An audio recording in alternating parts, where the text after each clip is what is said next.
Welcome to the Masculine Psychology Podcast, where we answer key questions in dating, relationships, success, and fulfillment, and explore the psychology of masculinity.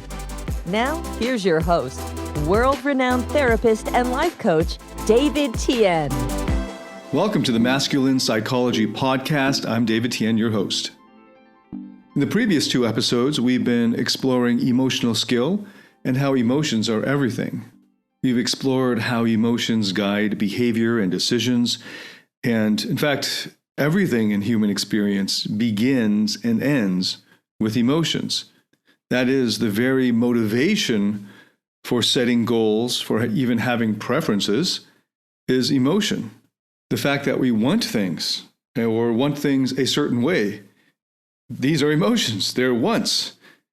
And that's what motivates us to achieve or go after our goals or aims.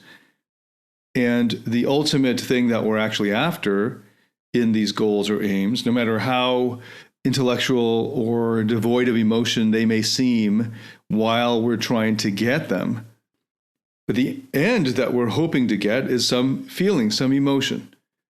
So all great goals and aims begin and end with emotion. And if you're not good with emotions, you're not going to be good at life. You're not going to be good at enjoying life or finding fulfillment in life or really succeeding at life. Achievers and many people get lost in the middle part, and they forget that the beginning and end of it was emotion, and they get caught up in and lost in the pursuit of the thing and think that emotions don't matter, and they end up taking the middle as if it were the beginning, the end, and everything. But of course it's not. It's just a means to some emotion that you want to feel. And if you forget that, you're going to have an unfulfilling life. So many achievers get lost in, for example, making money, forgetting that the whole point of it is because they're hoping that the money will give them some feelings, maybe security or certainty, maybe significance or worthiness, or maybe fun for some people. But the money isn't an end in itself, and it never has been. It's always, because we're human beings, driven by emotion. The beginning and end of everything is feeling, is emotion. And it can be as simple as a desire, a want, or a preference, or it could be something deeper. If you look deeply enough, you'll find deeper needs that are aimed at and that are driving the behavior. And if you're not good at emotions, you just won't be good at life. You might end up spending decades toiling away, having forgotten or not even consciously aware of the emotions that you're hoping to feel as a result of all of this hard work. Because you're so caught up in the hard work, you've forgotten what you're doing it for. And you mistakenly believe that if you just do the hard work, then somewhere down the line, you'll feel good, finally. Maybe you'll finally be able to rest because then you will be significant, or then you'll be secure in your significance, or then finally you'll be worthy of love. But all of that, the needs that are being met, the emotions that are promised as a result of all of this hard work, those are forgotten. And instead, these achievers get lost, many people get lost in the pursuit of the intermediate thing, the intermediate goals of, the example I just gave there is of money. But it could be anything that is not emotion itself. And that is a tragic way to live life. Okay, so 2 episodes ago, we looked at how there are no good or bad emotions per se. They're just emotions. And we also looked at how there is a way to regulate or control or manage or be skillful at emotions, and they in fact involve skills. And then in the last episode, we actually went through some of these skills of emotional skills of presence or mindfulness, of endurance, emotional regulation, the deeper psychotherapeutic skills of unburdening. We also looked at cognitive skills. We also looked at behavioral skills. There are all kinds of different skills to help us master, control, or manage, or handle, or regulate, or tolerate, or endure our emotions, so that you can become very skilled with emotions. being aware of them as they come up in you and being aware of them as they arise in others, and being good at managing whatever emotions come up in you or someone else so that they're not overwhelming, so that instead you can enjoy them. And that in each emotion, there are important lessons to learn from each emotion. And I covered that in the last episode as well. And if you're good with emotions, that means that you're also good at engendering them, creating them, sparking them, or activating or triggering emotions in others. And this is a big part of interpersonal effectiveness, being good with people. And in fact, for those men and women who are interested in attraction, in knowing how to and being good at generating attraction, it's all about emotion, because attraction is an emotion. And if you're not good with emotions, you're not going to be good with attraction either. But if you are skilled with emotions, you will be naturally skilled at generating attraction, because attraction is an emotion. And over the past 2 episodes, I've also been busting this myth that I've called the Cartesian error. And I take that from a famous book by Antonio Damasio called Descartes' Error. The Cartesian error being that we, as human beings, are simply thinking creatures, and that we are disembodied. So we are thinking brains, disembodied from our bodies and disembodied from our emotions. But of course, you know that that is completely wrong. That if you cut out emotion, you have cut out the very thing that makes life worth living. Now, in this episode, I want to give some specific case studies. So I'm going to share 3 with you, and I hope will help to illustrate the importance of emotional mastery in your life. And let's just dive in. So the first case study is a client named Ian. So Ian was in his early 30s when he first came onto our online courses in our online course community. And I guess you could say he was a typical dude in North America who was afraid of being vulnerable, but especially afraid of being vulnerable with women, because his belief was that it was weakness and women wouldn't respect that, which in some ways is true. If you are being needy towards a woman and you're needing her to meet your needs, then that is a big turnoff, not just to women, but to really anybody who is not themselves like a white knight or a white nurse, maybe, or I guess there's no reason why we can't have female white knights. But Ian ended up overcompensating because of this fear of being vulnerable. He overcompensated with macho-ness, a kind of machismo, or a kind of toxic masculinity of having this kind of fake bravado, always joking around, always deflecting, never getting real with others, but instead just keeping it completely surface level. And always then he's just getting stuck in kind of frat boy land of just party boy, and that there's no connection, no deep connection with anyone else, especially with women. And eventually in his early 30s, he started to feel intensely lonely, even though he was quite popular and had a lot of friends. But they were never really there for him because he could never really open up. And so when he really needed people, he wasn't able to reach out to them, and they had no idea, because he had perfected this front of being this tough macho guy that doesn't have emotions and doesn't care about them. But in fact, underneath, he was feeling intensely and deeply, but was afraid of showing it even to other men.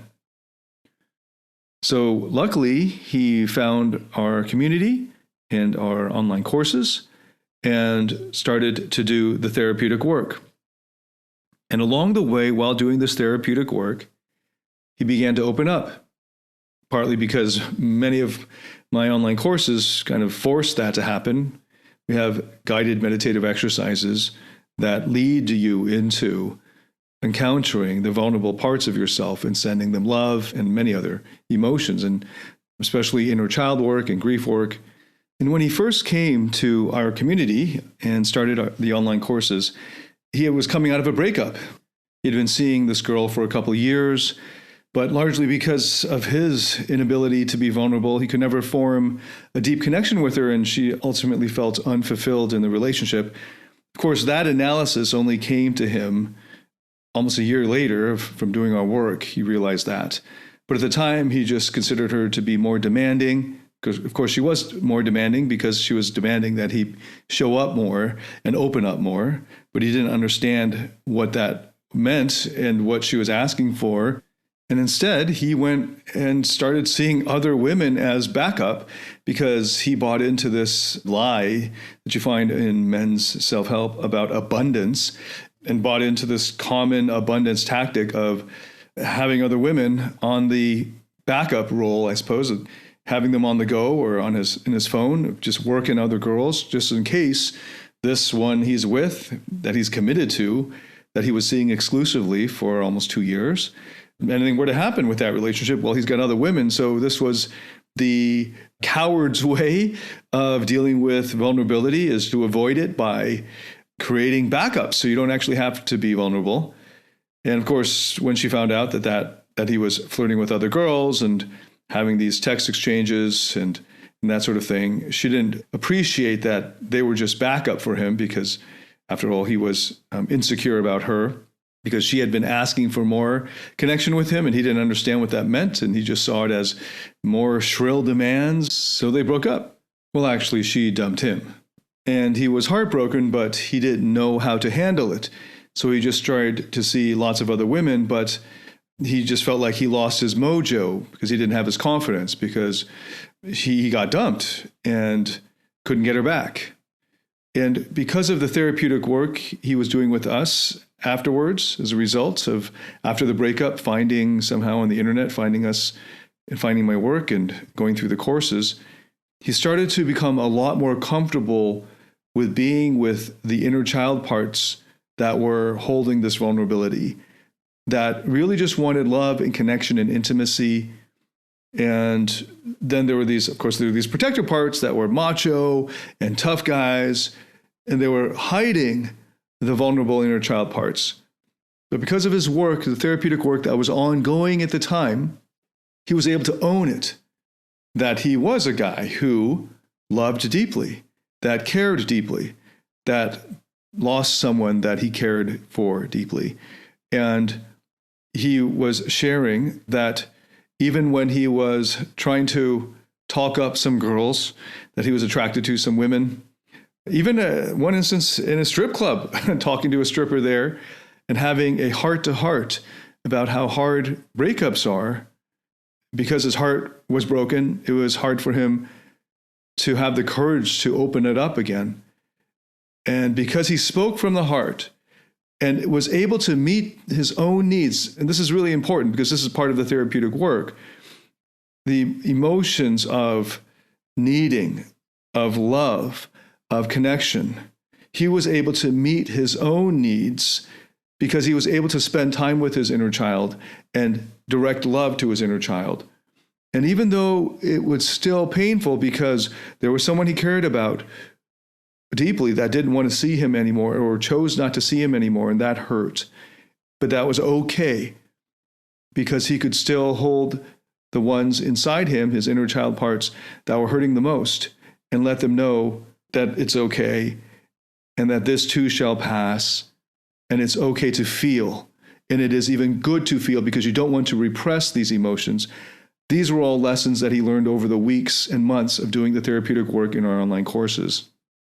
And as a result of that, he had the strength, the emotional strength, to be able to look a beautiful woman in the eyes and tell her how much his heart was broken and that there were parts of him that were afraid of opening up again because they couldn't handle being heartbroken again.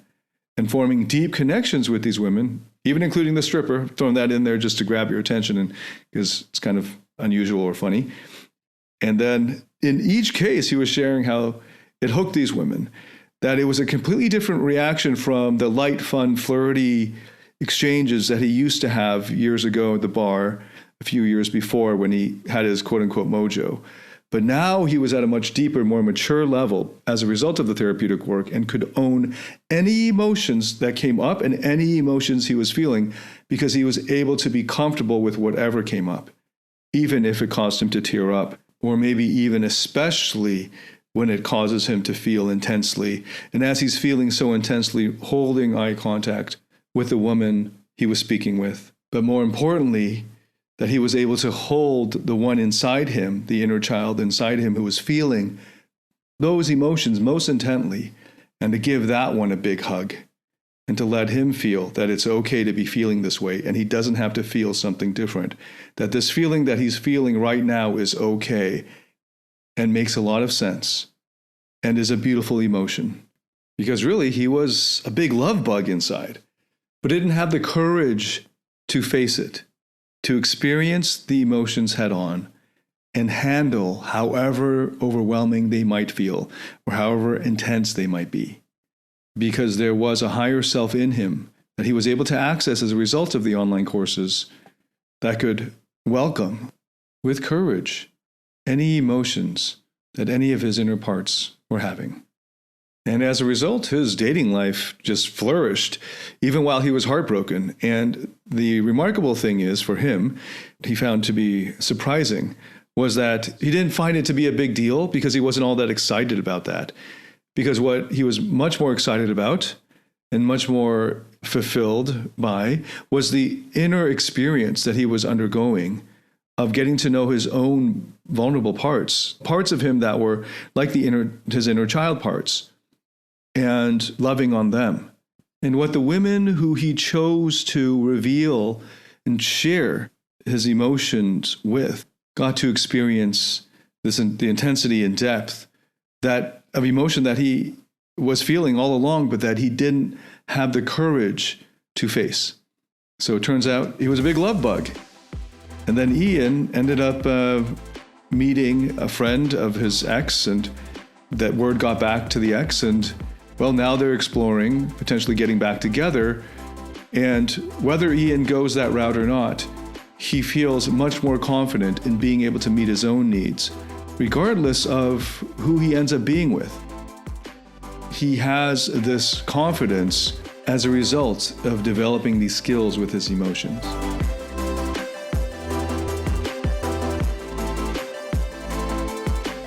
Do you struggle in your interactions with women or in your intimate relationship? Are fear, shame, or neediness sabotaging your relationships or attractiveness? In my Platinum Partnership Program, you'll discover how to transform your psychological issues, improve your success with women, and uncover your true self. Get access to all my current and future online courses by applying for the Platinum Partnership today at davidtianphd.com/platinum. Okay, now the second case study I want to share with you is Dan, who was in his late 20s when he came to our online course community. And Dan was a nervous, anxious guy around other people, especially with women, but just people in general. And as a result of developing emotional skills through the therapeutic work in our online courses, he became more and more comfortable in his own skin. And a good kind of before and after, just to kind of give you these snapshots of how this worked. When he first came to us, he was writing about how even at a house party and hosted by friends that he'd known for years, who were also very similar to him in his STEM field, and they had been working together in many ways, almost every day together. And then they host a social gathering, and he's still very nervous and awkward because he's very much in his own head, not sure what to say, whether what he wants to say will invite ridicule, and so on. So even among friends in a comfortable setting, as comfortable as it can get when it comes to parties, a friend's house with other friends, and yet he's still there, nervous and anxious. And then going through our online material, becoming a lot more comfortable, first with self-awareness, being just aware that what thoughts are running through his mind when he's like that, and tracing those thoughts to parts of him that are afraid, and tracing that back to the roots of the fear, and being able to heal and grow from there. And then developing the skills of staying with any uncomfortable emotions that come up and having them be okay because he's able to endure them. And as a result of being able to endure them, he's able to stay with them long enough to learn the lessons that they have to show him, and then following that through into growth and healing. And as a result of months of work on his emotions and the therapeutic material, he became so comfortable in his own skin that his friends remarked that when they were out at the local bar, in walked a celebrity couple, and they were standing next to him at the bar as they were ordering their drinks, and they just come in.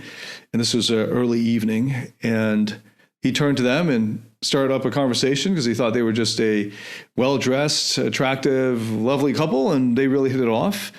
And then later, when two single female friends of theirs came along shortly after, the celebrity couple introduced him to the two women there, and they really hit it off. And then when they all, the four of them, left for their table, and he turned to his friends, they were shocked because his friends knew, most of them knew who the celebrity couple was, and he didn't know. And they said they were just shocked at how comfortable he was speaking with them.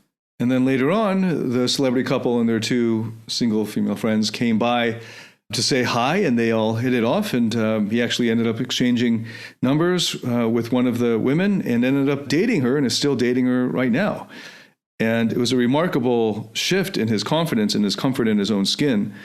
But he attributes it to the many months of therapeutic work that he did on his emotions and developing that emotional awareness and emotional skill to not be intimidated, to be comfortable in his own skin with whatever came up, and to be clear in his own personal set of values that did not include overvaluing fame or wealth, but that whatever came up for anyone, for himself and anyone else, that it's okay for him because he had the courage and the emotional skills of endurance and regulation and presence to be present with whatever came up. And finally, I want to share a story of Tom. Tom was in his mid-40s when he came to our courses, starting with the course on relationships, rock-solid relationships. And he was in a marriage that was not going well. And he shared about how after losing his job, he became really sensitive about his masculinity.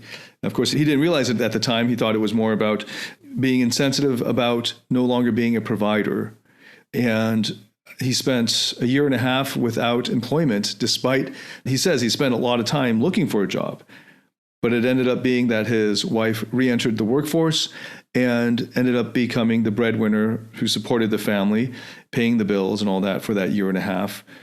And as a result of not being able to secure a well-paying job for a year and a half, he was taking odd jobs here and there, he said, and some contract work that didn't pay much, but was enough to just keep him busy. But because he was feeling so insecure about his own masculinity, it ended up becoming a self-fulfilling prophecy. That it wasn't so much that she was bothered by him not having a job, but that she was bothered by him being insecure about not having a job, which led to all kinds of needy behaviors, and not just needy, but demanding behaviors as a kind of overcompensating, kind of toxic overcompensation for his insecurity about his masculinity. Of course, this analysis he only arrived at after doing quite a bit of therapeutic work and several modules of the Rock Solid Relationships and Masculine Mastery course. But as a result of the work in that course and around emotional mastery and the therapeutic processes in some of the other courses, he was able to become a lot more comfortable with where he had come in life, his background, who he was, his various protector parts and his vulnerability and so on, and he was doing the healing.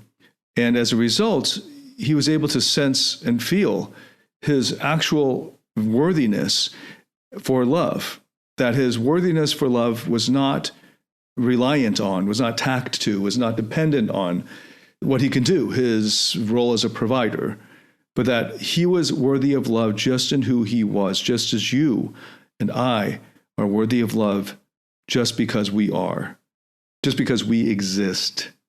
It is not because of what we can do. Because any love that is based on, and I've covered this in many episodes, any love that is based on and dependent on, conditional on what you can do for the person isn't actually love. It is, of course, just an unwritten, unspoken contract then. And luckily, he was able to learn at a deep level these emotional skills and go through the therapeutic process while still in his marriage, So much so that his wife noticed this huge change in him, and she wanted to know what these courses were about that he was doing and spending his time in the evenings on his laptop. So he started to show her. She got really into it, and she wrote to me, basically asking for permission to go through some of these courses for herself as well, and then just to thank me for guiding him into this new phase of his life. And of course, I was happy to have a married couple go through the relationships course together and any of the other material. And it was an honor to be a part of his journey, and still an ongoing journey of his, because he's still young in his 40s. And that is, so far, the story of Tom as a result of developing his emotional skills and doing the therapeutic work and discovering his core insecurities, and one of them being about his masculinity being tied to his job as a breadwinner and a provider.